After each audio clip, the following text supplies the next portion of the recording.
So welcome. We are glad that you are a new Spartan coming in this fall. My name is Tina Houghton. I use she, her, hers pronouns. I'm a program and special projects coordinator or manager in the Center for Community Engaged Learning. And that is a long title. We do a lot of different things from like volunteer internships to anything that you can actually a student goes and works with a community. That's kind of and that there's learning involved and there's a reflection on your work, and hopefully this leads to growth. Our tagline is we prepare students for lifelong and civic and social responsibility.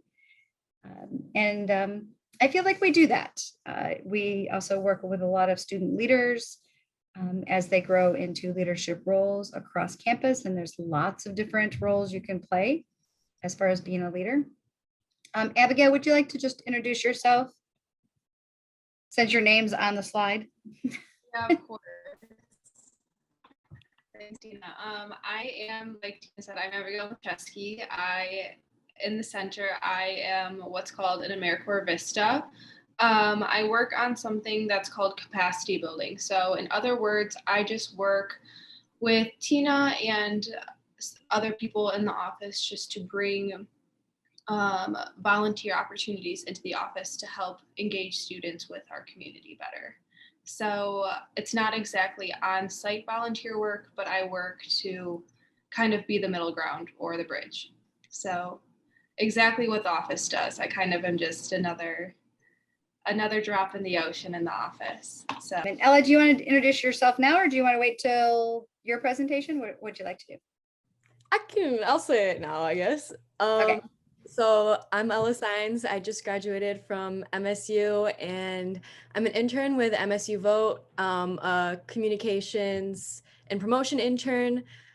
So in the fall, I was really involved with the Instagram and the Facebook and helping get students registered to vote and understand how to become civically engaged. So later in the presentation, I'll help you get registered to vote if you're not registered yet and give you some resources so you can learn more about how to be civically engaged yourself. So who are we? We call ourselves CECL. It's easy because community engaged learning is a really long words. We are the oldest center in the United States of this type of work. We were established in 1968. And so we have, 50 plus years of experience placing students in volunteer opportunities and engaging with community. We have been a trusted resource. Many of our partners, which in a normal year, pre-pandemic, we probably worked with about 300 organizations. And many of those have been long-standing partners of ours, many of them for the whole 20, 30, 40, 50 years. And so we've been able to really have a really good rapport with them.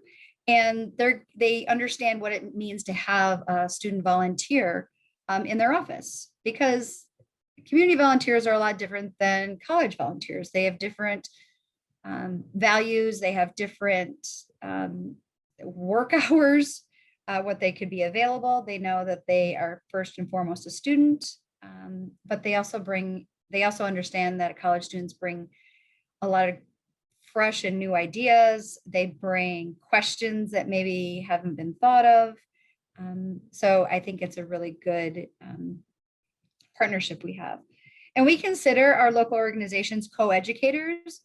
We believe our work, that the expertise is in the community. At a higher ed institution, a lot of times, I think it's a preconceived notion that since we have been educated that we have all the answers. And we have strived hard over the years to really give that ownership and that expertise to the community. They work in these with these populations of clients and community, and they understand what works, what doesn't work, why they do certain things. And so we believe that the word co-educator is really where we're at. And so we're really excited about that. And they really provide real life experiences to help the student learning.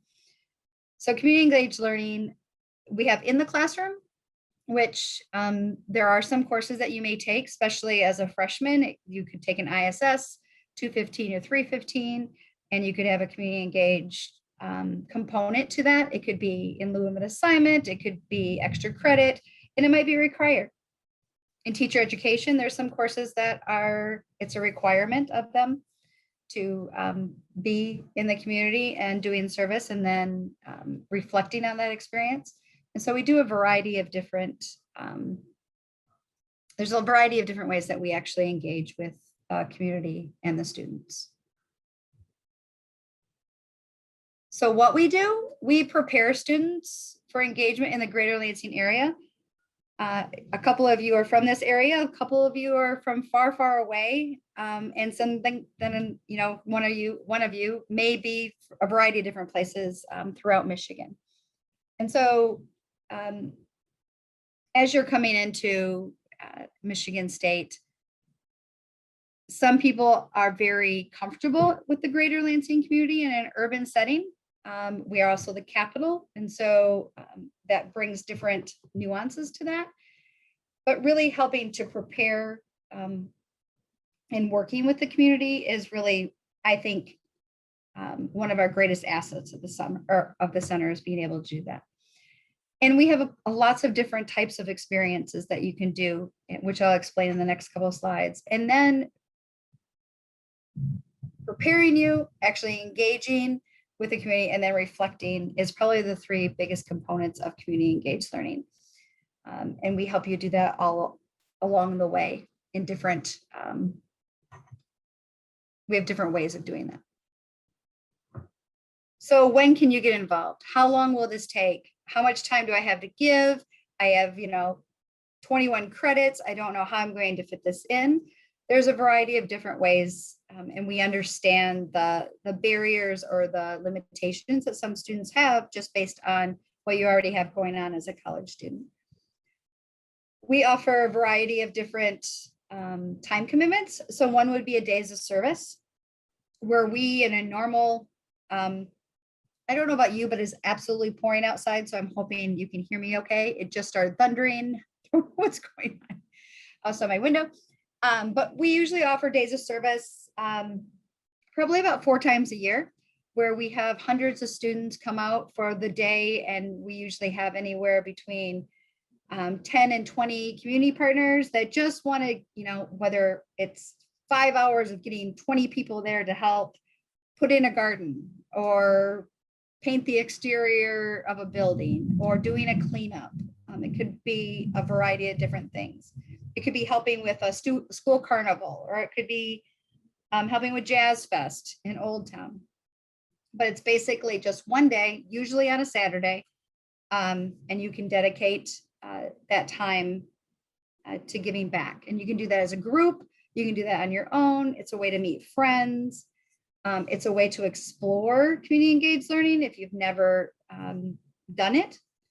Then we have week-long events. So Alternative Spartan Breaks is a registered student organization that I advise. They've also been around so they were on their 30th year during the pandemic, which is a really long time for a student org to be active. And we send short, usually a Saturday to a Saturday, and you can go all over the country, you can go internationally, but it's a group of students of 12, 2 site leaders that have been trained in a lot of different ways, 1 university partner, which is usually a faculty, staff, or graduate student, and then 9 participants. And we kind of prepare a few months in advance of what this is going to look like. These trips are based on the UN goals, which I'll explain a little bit about that. So it's based on a social issue. It could be anywhere from Indigenous rights to sanitation or clean water, to incarceration, LGBTQ rights. There's a variety of different social issues that you can sign up for. And What's unique is we don't tell you where you're going. We want you to base your enrollment or your registration on the social issue and what you want to learn. And then we reveal your location at a later date. And so we kind of prided ourselves on that for a long time. And then we have semester long. It can be short term. It could be 2 to 3 weeks, or it could be a whole semester, like 11, 12, 13 weeks, where you sign up to volunteer 2 to 4 hours a week on such and such a date. So it could be Monday from 2 to 4, which works with your schedule. And you do that for a whole entire semester. You get to know your community partner. You get to really understand their organization. And it's a great way to just learn more about yourself and the community in which you're living and playing in. And then there could be year-long commitments. So America Reads, America Counts is a work study program. If you are eligible for work study, is a tutoring program. And so you're trained in becoming a tutor with local youth serving organizations. And it is a year-long commitment. It's a lot of students stay at the same location with the same teacher in the same school or the organization for all 4 years. Sorry, that was thunder. I don't know if you can hear that. That just scared me. There's also MSU Community Engaged Scholars, which is an application process for community and economic development organizations. So if you're interested in that, or if you're a major, you can apply. I think they might still be open right now, and I'll show you our website for those opportunities. And then pre-professional. So if any of you want to go into, which I'm sorry, I did not read the chat, but if anyone wants to go into like pre-med or pre-nursing, pre-law, pre-vet, we work with local hospitals and veterinarian clinics to give you the opportunity to learn about your profession and to gain some really valuable service hours in those fields of study. So those are, you can do 1 day to a whole year long. There's lots of different opportunities to be able to do this. And really, what's in it for you? It's a great way to meet new friends. I know personally, I've heard so many things about, oh, I've met my friends on an alternative break, because it's such an intensive week, and you spend every 8 waking hour and not waking hour with them. A lot of new friends come out of that. You learn about yourself. You really kind of get to know yourself as an adult. And realize and kind of learn and explore different values or different types of ethnicity or race or culture. There's a lot of different, just to learn about yourself and where you want to be in the future and what do you want to be in the future. You learn about social issues, the UN goals, which is United Nations Sustainable Development Goals. Every student I've spoken to, like in my past service year, has gone on and on just about how our office has taught them more about like their community, and how basically every experience that I've had, students have basically said that they wish they learned about it sooner. And so incoming freshmen, like, this is the best time to learn about it, like you're really in the best position to be learning about CSOL.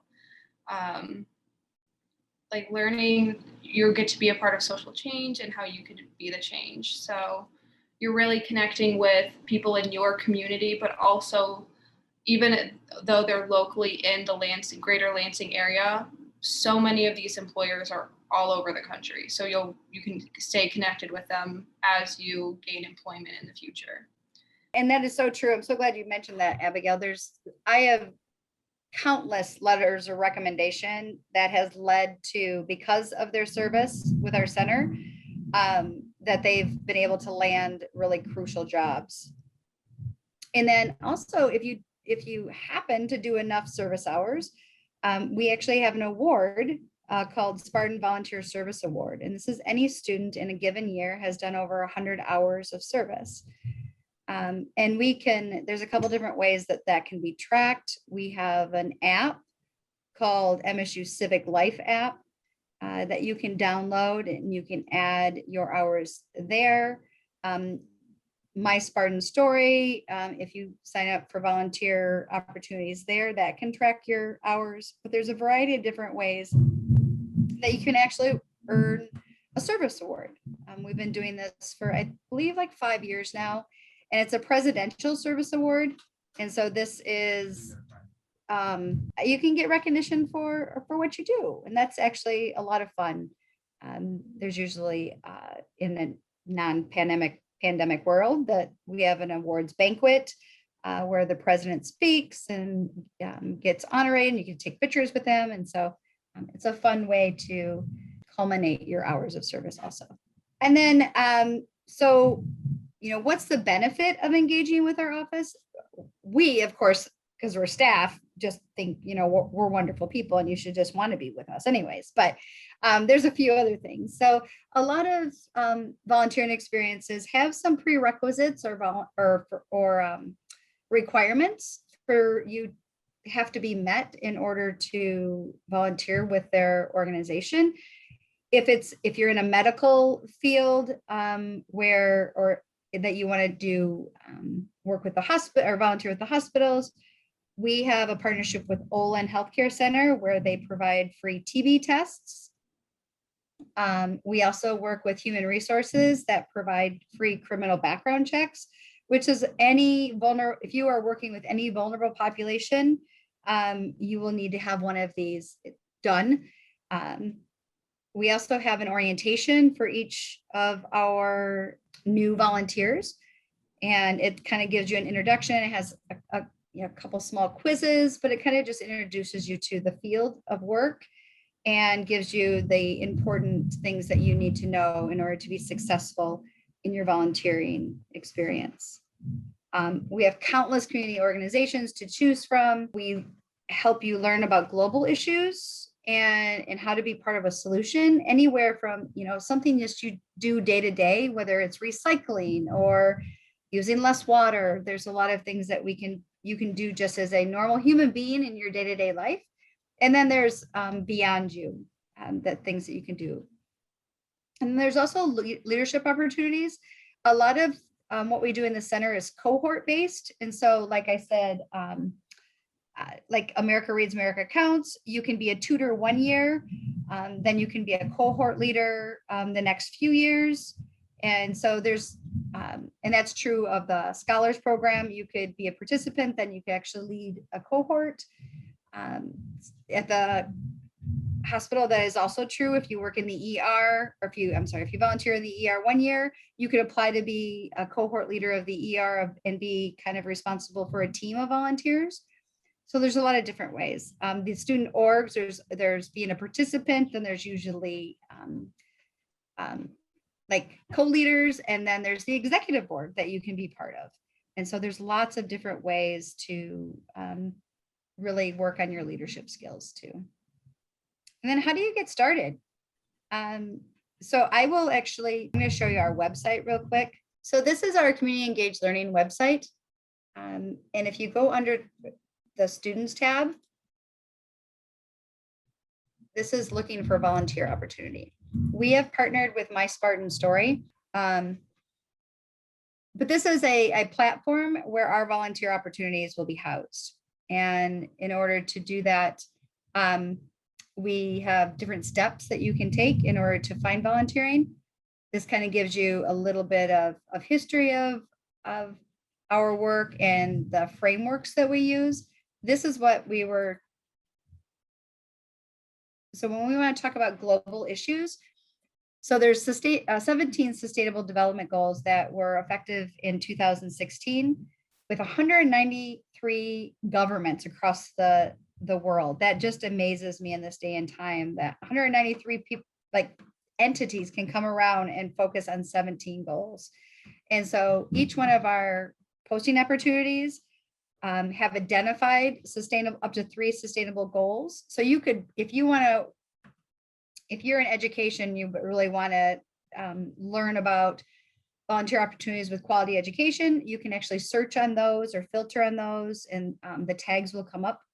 And you can also, if you really want to go to a wonderful, well-designed website, I would encourage you to go to this goals website. It's an amazing, and there's lots of information.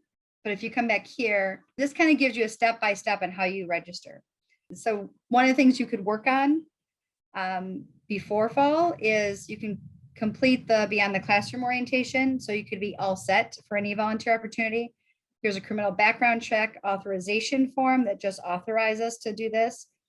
What happens is when these two things are complete, it automatically goes on your My Spartan Story profile.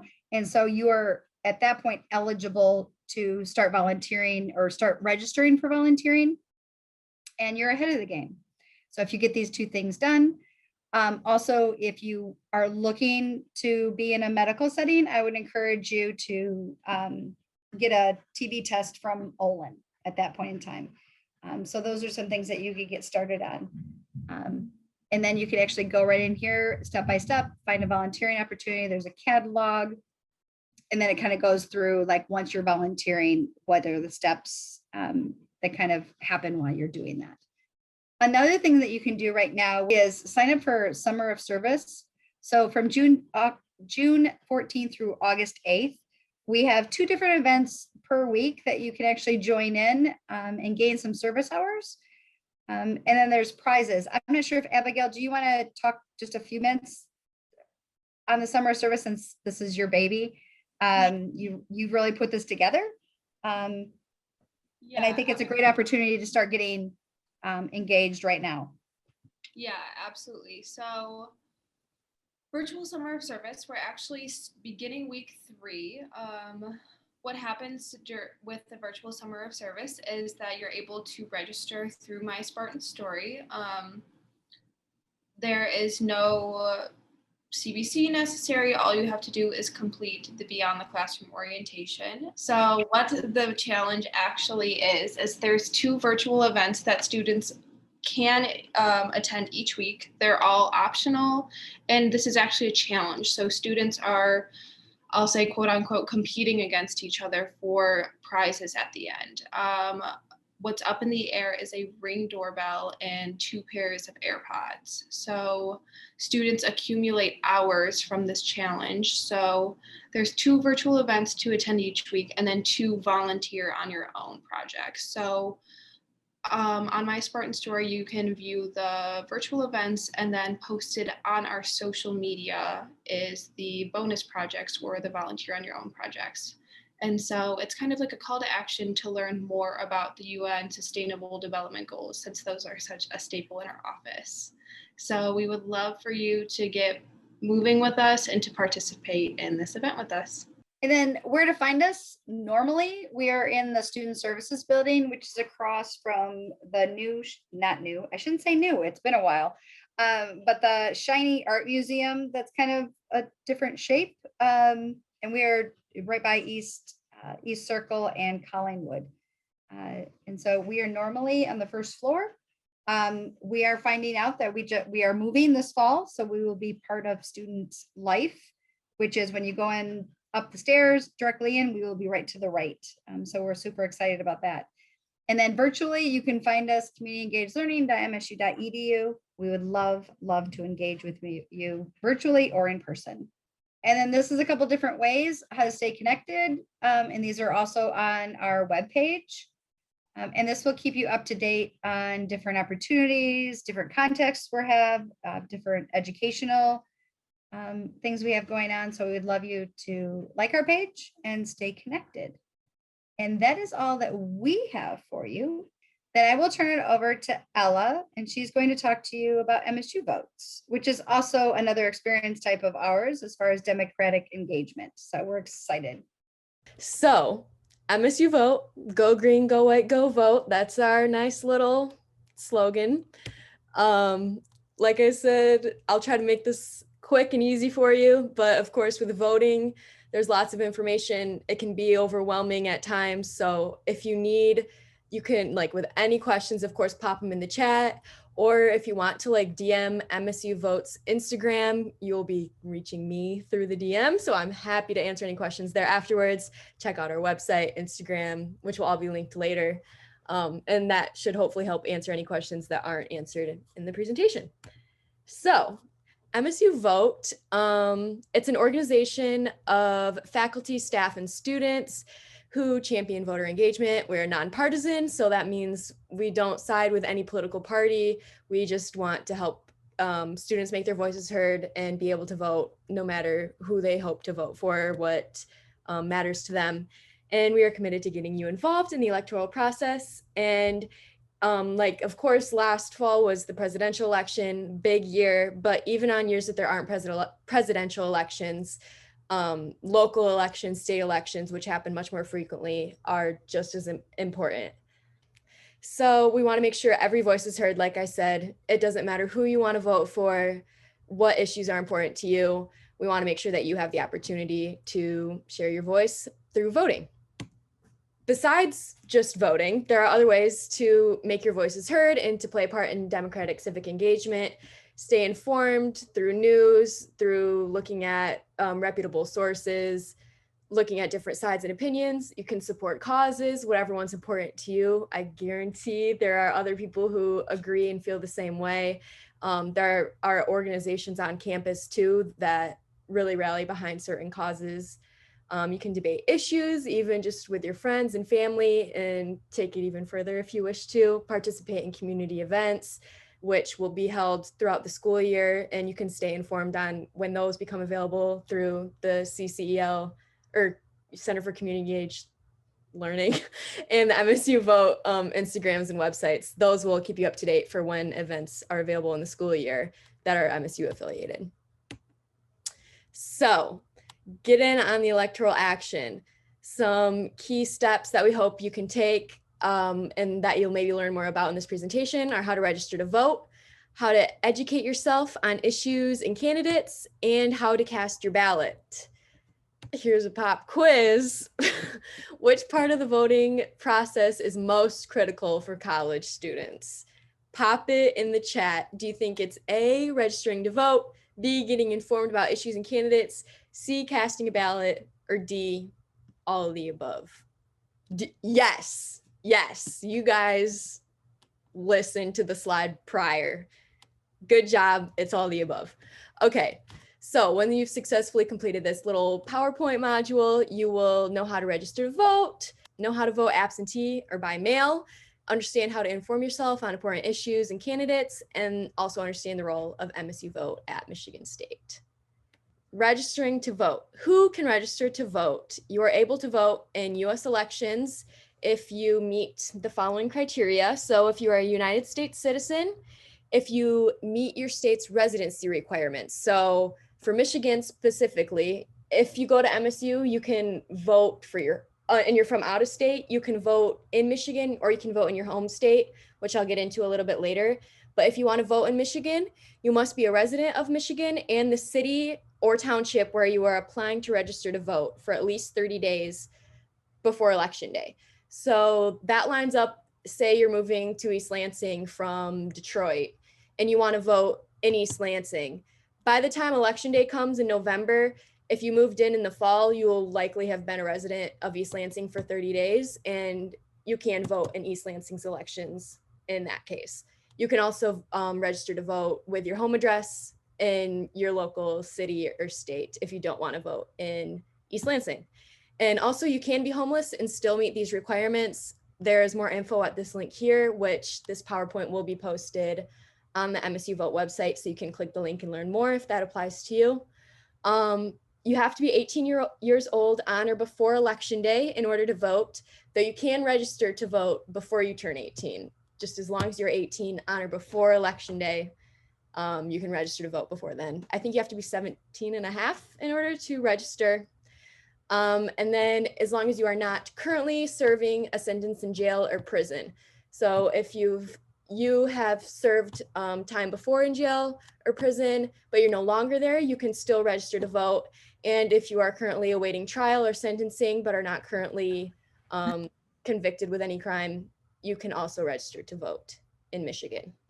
Now that you know who can register to vote or what criteria you have to meet, there's a few ways, 3 ways that you can register to vote. I think that the most simple way is to do it online. It's really quick. It takes like 5 minutes. If you want, you can do it now and be done by the time the presentation's done.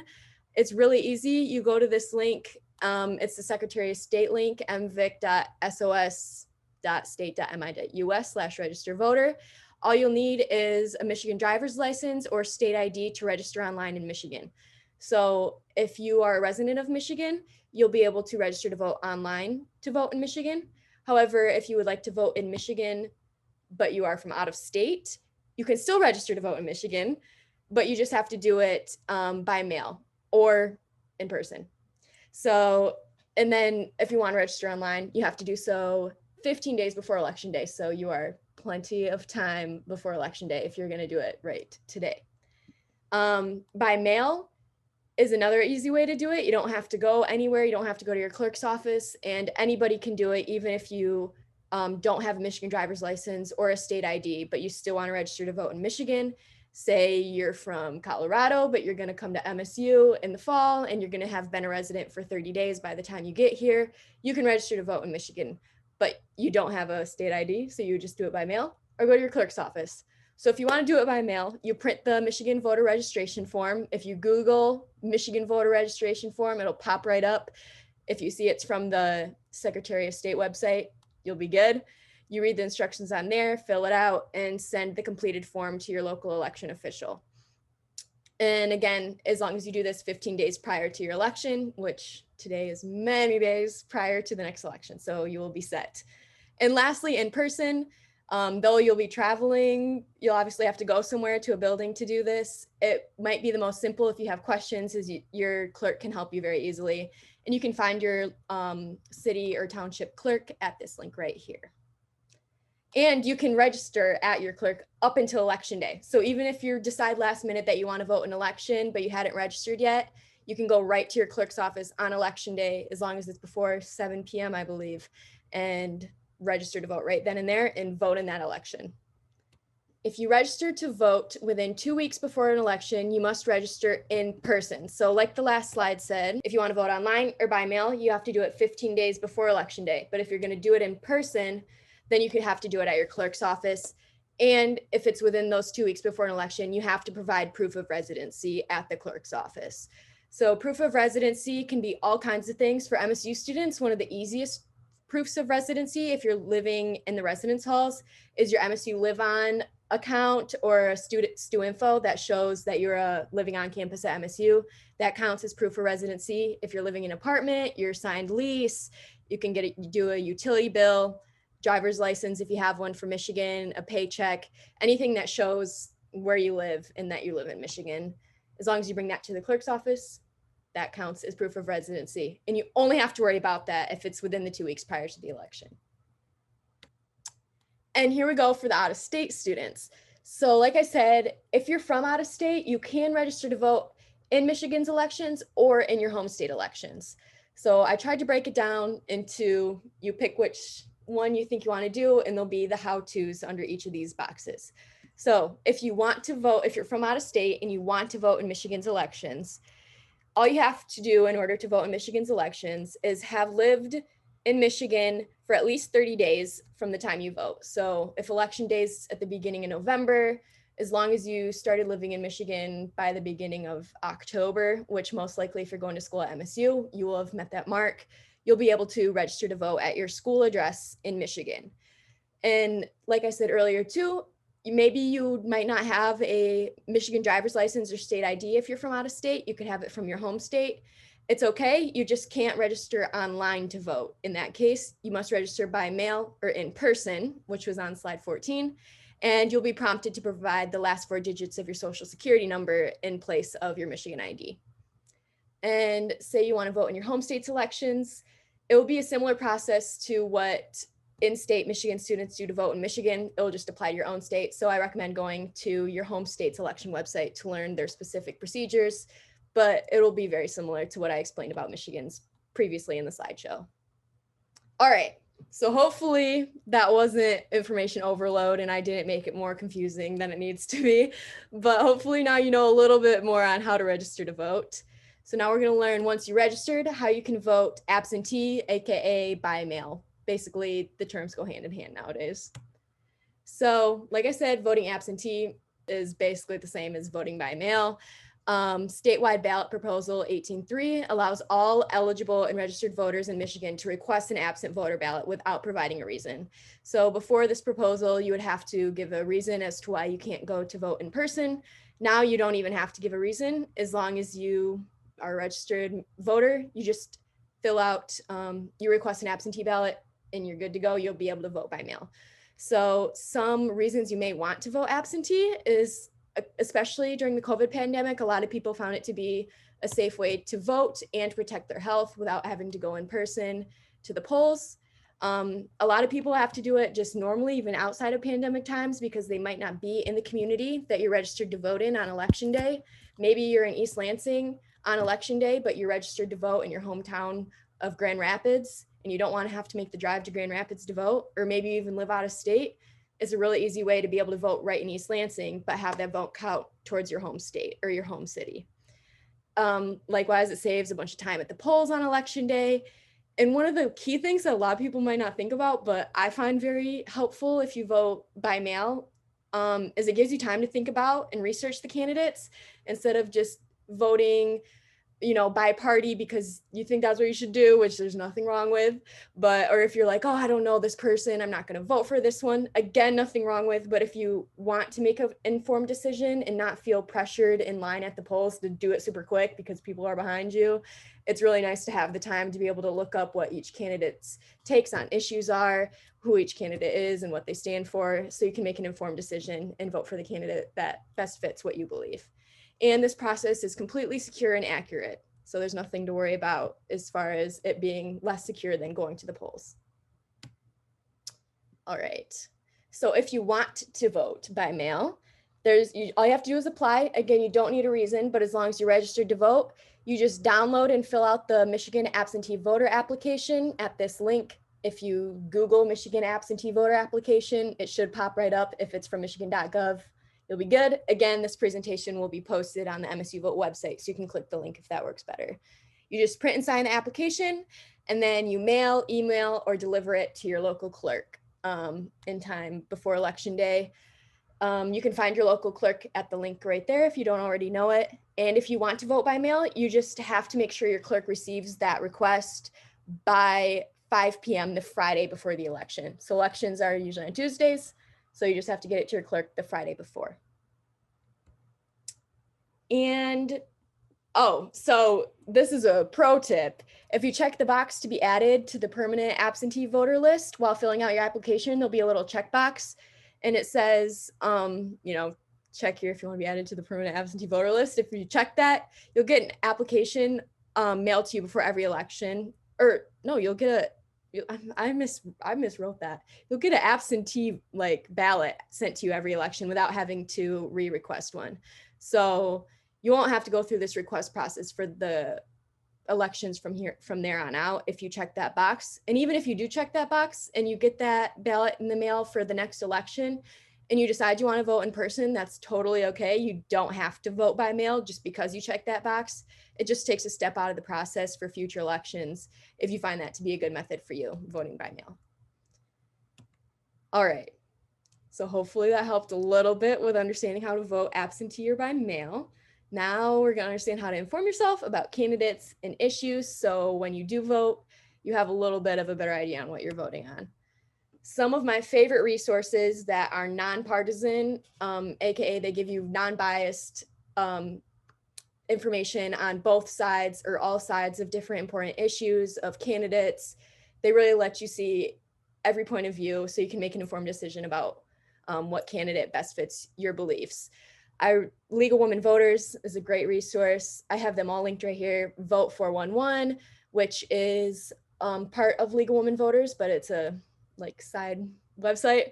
Campus Election Engagement Project, or SEEP. We do a lot of partner work with SEEP throughout the school year. They're a great resource. Highly recommend them. Their Instagram is awesome too. And Project Vote Smart. And then of course, candidate websites, and you can read their positions and statements there. Obviously, if you go to their website, it'll be a little bit more biased, but it's a great way to see what they personally say that they stand for. And then you can attend a voter forum in your community too. Okay, hopefully we know how to inform ourselves a little bit better now. And on to the last bullet point, understand the role of MSU Vote at MSU. It's kind of a recap from the first slide, but we are a nonpartisan on-campus coalition. We like to give out information for upcoming elections, ways to stay democratically, civically engaged. And we're calling on Spartans far and wide to register to vote this election season, educate yourselves on issues that will affect you and your communities, and participate in local, state, and federal elections. And even if you can't register to vote or don't want to register to vote for some reason, there are so many ways, like the first or second slide showed earlier in the presentation, by debating issues, staying informed, attending, supporting a cause, so many other ways to be democratically engaged besides registering to vote. Though registering to vote is a great way to make your voice heard. So checklist is done, which means the module is complete. And like I said too, I hope that you'll follow us on our social medias. We try to stay up to date on there, especially during the school year and especially during election season. We really put out information on there to make it easy for you to stay informed, know how to register to vote, know how to attend events to keep you informed. We're at MSU Vote on all social media accounts, and our website is msuvote.msu.edu with a whole lot of information on there too. Thank you, Ella. That Yeah. was great. That was amazing. I hope all of you, at the very least, register to vote, but there's so many more, there's much more than just voting. But many times the first step is to actually register. And it's what we do. I think you should register at the very least. It's one of those little check marks that you can just say, yep, I did that, right? Oh yeah, it's very, very fun to put your ballot in the mail and be like, I voted. And you can put it like on your Instagram and brag with your little I voted sticker. It's kind of cool. Yeah, I would agree. I would definitely agree. We did this under an hour, which is what we were hoping to do. Is there any questions from any of you? You can put them in the chat.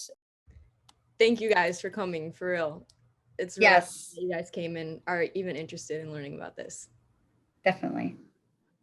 Yeah, Of course. thank you so much. All right, we will stay on for a couple more minutes, but you're free to go. And thank you so much for learning about what we do. Thank you guys. You. And go green. Go white.